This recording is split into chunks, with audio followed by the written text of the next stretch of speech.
So you know about cholesterol, LDL, and HDL, but have you ever heard of LP little a? Well, most people haven't. In fact, many people have had routine cholesterol testing for years without ever seeing this marker on their lab report. And yet, LP little a is a genetically influenced lipoprotein that can provide important information about cardiovascular risk, even when your standard cholesterol numbers look acceptable. Today, we're diving into the connection between niacin and LP little a.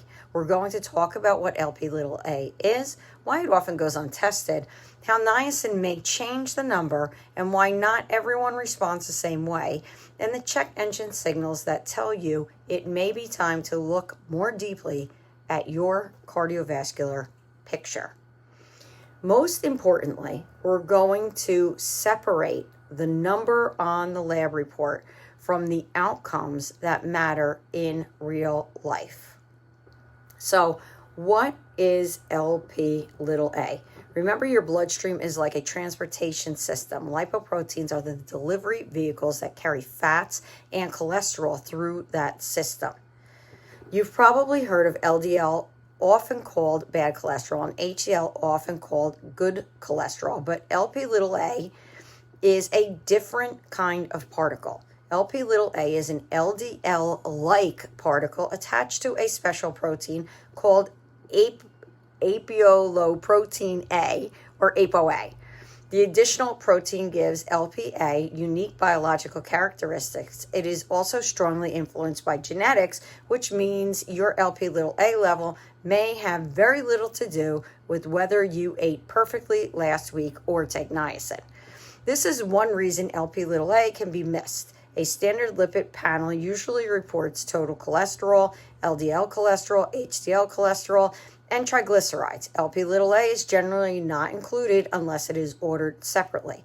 According to the American Heart Association, many adults should have LP little a measured at least once, particularly where there is a family history of premature cardiovascular events or other risk-enhancing factors. Think of LP little a as a dashboard light that may not be visible on your usual cholesterol report. The information may already be relevant, but the test has to be requested. So how does niacin connect to LP little a? Now let's talk about niacin. Niacin is vitamin B3, also called nicotinic acid, when we're discussing the form used for therapeutic doses for lipid management. It is not the same as niacinamide, another form of vitamin B3 with different effects. In clinical studies, extended release nicotinic acid has lowered LP little a by approximately 20 to 30% on average. Researchers believe that this is primarily related to the reduced production of LP little a and ApoA in the liver.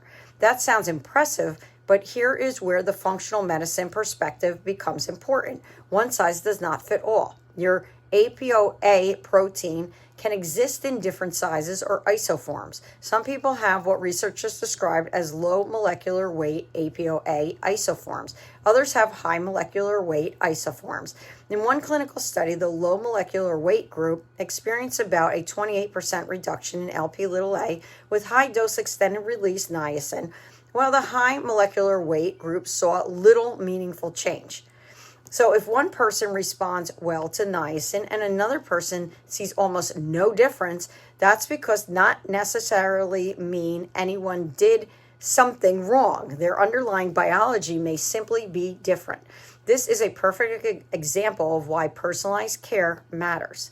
The check engine signals. So how do you know if LP little a is elevated? Here's the surprising part. Elevated LP little a usually does not cause a specific symptom you can feel. You cannot reliably determine your LP little a level by looking at your energy, your weight, or your standard cholesterol number. This is a blood marker, not a symptom-based diagnosis. So what are the check engine signals then? A family history of early cardiovascular events. If close relatives experience heart-related events at younger than expected ages, LP little a may be worth discussing with your health care professional. A normal cholesterol panel that does not match the family history. Sometimes the traditional numbers look reassuring, but the broader story suggests that additional testing could be useful. Previously elevated LDL or ApoB estimates the number of atherogenic particles in circulation. Looking at ApoB alongside LPA can provide a more complete picture than focusing on LDL cholesterol alone. Known high little LPA in parent or siblings, because it's inherited, information about relatives can be clinically useful. Unexpected findings on cardiovascular evaluation. If imaging, blood pressure patterns, or other assessments raise questions, Lp(a) may be one of the markers to add to the conversation. The important message is this: an elevated result is information, not a verdict. Genetics can influence your starting point, but testing gives you an opportunity to make more informed decisions about the rest of your health picture. The niacin reality: numbers versus outcomes. Now, we need to be very science honest about niacin. Niacin can change lipid numbers. It can lower Lp(a), often by roughly 20 to 30%, and may also influence triglycerides, LDL, and HDL. But the large AIM, HIGH, and HPS2 THRIVE trials brought an important reality check. In people already taking statin therapy, adding niacin improved certain lipid measurements, but did not reduce heart attack or stroke rates. HPS2 THRIVE also reported a greater burden of adverse effects, including flushing, changes in blood sugar, gastrointestinal issues, and other complications. These findings are why niacin is generally not recommended solely for the purpose of lowering Lp(a). This is the difference between changing a biomarker and improving a meaningful health outcome. Both pieces of information matter, but they are not interchangeable. Niacin may have a role for carefully selected individuals, but it is not a universal answer for elevated Lp(a). Therapeutic doses should be used only with appropriate clinical guidance and monitoring. Depending on the person, a clinician may monitor liver enzymes, blood sugar, uric acid, and other relevant markers. At Carlucci Chiropractic and Wellness, we believe the goal is not to chase a single number. The goal is to understand the person behind the number. So the functional medicine approach: testing and food. We don't guess, we test. The functional medicine approach is simple. We don't guess, we test.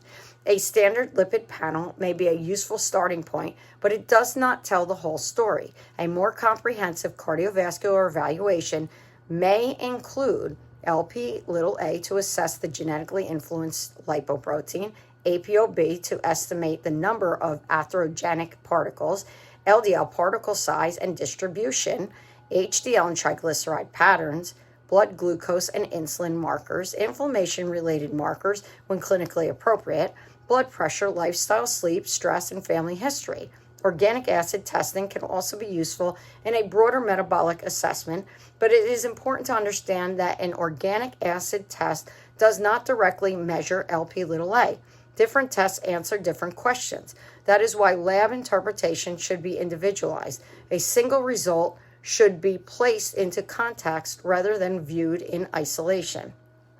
So, where do you get niacin? Before you run to the supplement aisle, look at your plate. Food sources of niacin include poultry, fish, eggs, peanuts, legumes, mushrooms, and whole grains. A varied whole food eating pattern can provide niacin along with protein, fiber, minerals, and other nutrients that support healthy function. You can also find niacin in fortified foods, but the quality of the overall food matters. A highly processed product fortified with vitamins is not automatically equivalent to a nutrient-dense meal. This is where the old philosophies still matter. As is your food, so is your mind, and you are what you eat. These sayings are not just about appearance or body weight. Food influences energy availability, blood sugar patterns, gut function, mood, and the signals your body sends throughout the day. A balanced plate can support both metabolic wellness and mental clarity. Now, if a clinician believes therapeutic dose niacin is appropriate, they may discuss a specific nicotinic acid product. Designs for Health, a niacin CRT, is one example of a controlled release nicotinic acid product available in therapeutic strengths. You can review the manufacturer's information here, but please understand the distinction. Dietary niacin and therapeutic-dose nicotinic acid are not the same conversation. Do not assume that a higher dose is better, and do not start or adjust niacin without working with a qualified healthcare professional. Sometimes the food isn't the problem, it's the factory. When we talk about nutrients, sometimes the food is not the problem. It is actually how your factory is working. Your liver, digestive system, hormones, sleep patterns, and stress response all influence how your body processes nutrients and manages metabolic signals. You can eat a nutrient-dense diet, but if your overall physiology is under strain, the results may not look the way you expect. That does not mean you need to become fearful of food or obsessed with laboratory values. It means your body is interconnected. Lp(a) is mostly genetic, so food alone may not dramatically change the number, but nutrition, movement, sleep, stress management, and metabolic support can still help promote overall cardiovascular wellness. Regular movement supports circulation and physical capacity. Omega-3 rich foods such as salmon and sardines can be part of a heart-supportive eating pattern. Fiber-rich plants support digestive function. Stress regulation and quality sleep help your body maintain healthy systems across the board. The goal is not perfection. The goal is to understand your individual starting point and build a plan that is realistic, measurable, and personalized. The bigger picture, niacin and Lp(a) are a reminder that everything in your body is connected. Your genes influence your Lp(a). Your liver produces the particle. Your diet supports the nutrients your body uses. Your stress response can influence metabolic patterns. Your sleep affects recovery. Your movement supports circulation and overall function. This is why we do not reduce wellness to one cholesterol value or one supplement. We gather information, we look at patterns, we ask better questions, and then we work with the right healthcare professionals to make informed decisions. If you are in the Montclair area and you want a more complete, root cause-oriented look at your health, click the link tree in our bio or contact Carlucci Chiropractic and Wellness to book a consultation. And don't forget to like this video if you've learned something new today. And please subscribe and for more deep dives into the science of wellness, and send this to a friend who needs it. You can watch the companion video here, niacin and Lp(a), the hidden cholesterol marker most doctors never test. I'm Dr. Kim Carlucci, and I'll see you in the next video. Have a great day. Here's our medical disclaimer. These statements have not been evaluated by the FDA. This content is for educational purposes only and not intended as medical advice. I am a doctor of chiropractic. I am not your doctor of chiropractic, so please talk to your physician before taking anything new. Have a fabulous day.